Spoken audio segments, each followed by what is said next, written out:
No Child Left Behind is what I would term an unfunded mandate by the government.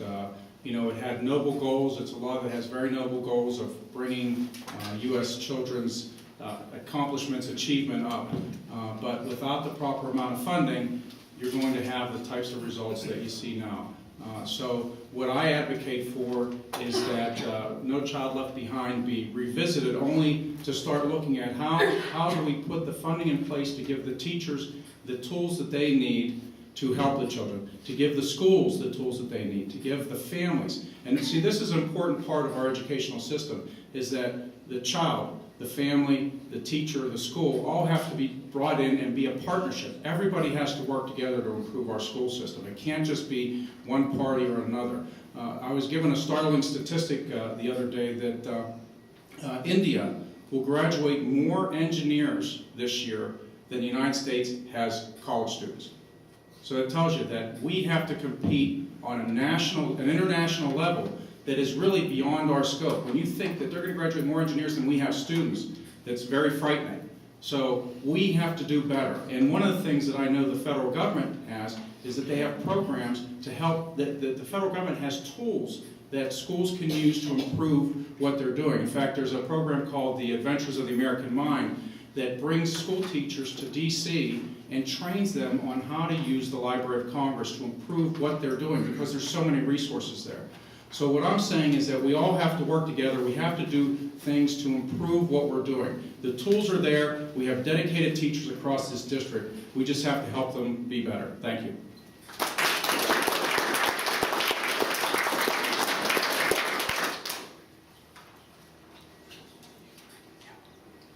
I remind the candidates that you each have the option to comment on one question not addressed to you. This next question starts with Mr. Russell, from Mr. Kritz to Mr. Bukina.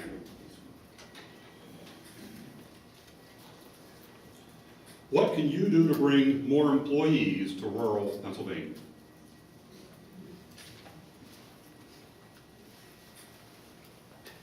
The best thing we can do to bring more employees to rural Pennsylvania is to create more jobs. How do we create more jobs?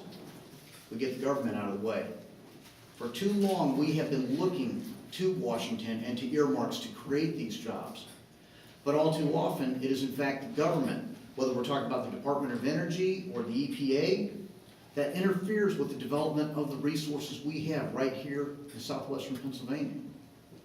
Government does not create jobs other than jobs that are parasitical and require you to go out and work extra hard to pay more taxes to support those government jobs. The best thing we can do to grow our economy is get rid of so much over-regulation from the federal government, push the implementation and the enforcement of regulations down to the state level, where we can figure them out here at this level, so that between, say, for example, with the development of our energy resources, we can make the decisions on how to protect the environment, how to develop the resources, all between the state legislature, the governor, county commissioners, landowners, the state DEP, and those decisions will be made by people who, one, have an interest in developing the resource, and two, live here and want a clean environment to raise their families in. By getting the federal government out of the way and allowing for local control of our resources, we can lead America to energy independence, creating massive numbers of jobs, not just in the energy industry, but all the other industries that would support the development of those resources. Thank you.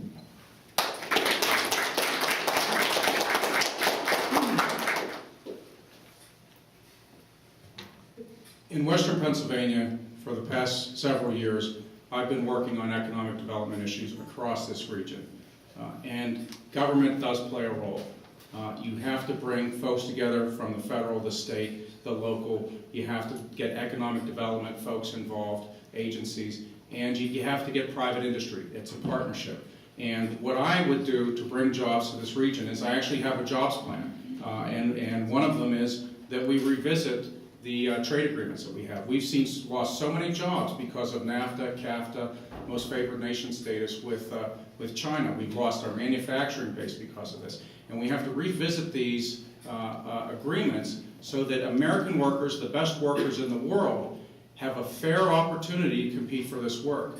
Two, we have to eliminate tax breaks to companies that ship jobs overseas. You know, there's actually a reward that companies are given in tax deferments for shipping their jobs overseas. To me, this is abhorrent. You can't reward companies for shipping jobs out of the country. Three is you give tax breaks to small businesses that create jobs that pay a livable wage. It's time that we get back to the middle class, allow the middle class to start living the American dream, to own a home, to send their kids to school if they want to.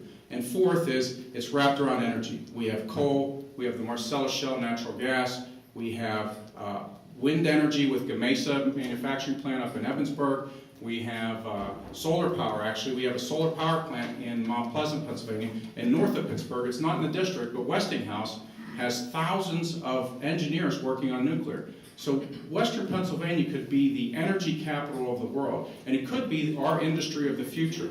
So these 4 items are the 4 items I've talked about bringing jobs to Western Pennsylvania. And let me tell you, my staff kids me because I talk about sewage and water all the time. But without it, it's a building block for economic development. Thank you.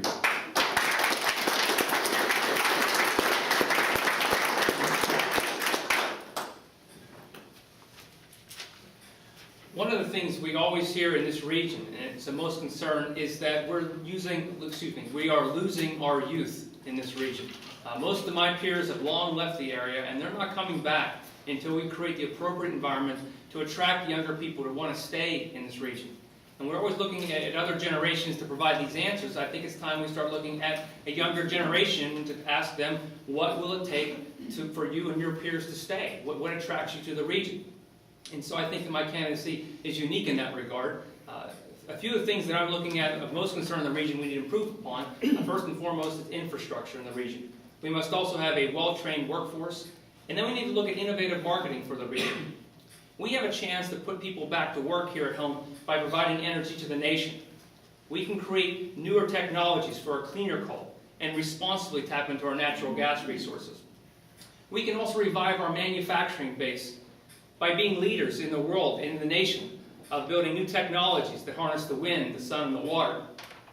If someone's going to manufacture a solar panel in this country, we should build it right here. Other things I'm concerned about in this region as far as attracting jobs, and this is what I've seen throughout the world, is we are essentially cut off from major arteries in this region. We don't have the high-speed access to major cities that most other cities in the country have. Most of my peers, we want to be within a city within maybe 30 minutes maximum. Here in some parts of the district, it takes up to an hour. And we need to work in that infrastructure to do that. We have to also look at the things that encourage work-study type programs with the youth in the region. Working with area vocational schools and colleges and local industry to promote jobs in engineering and things like that, where we can have tuition assistance for guaranteed employment for those students when they come back out of the education sector, so they can work in areas such as environmental or industrial areas. And so I appreciate your time. I see time's up. Thanks.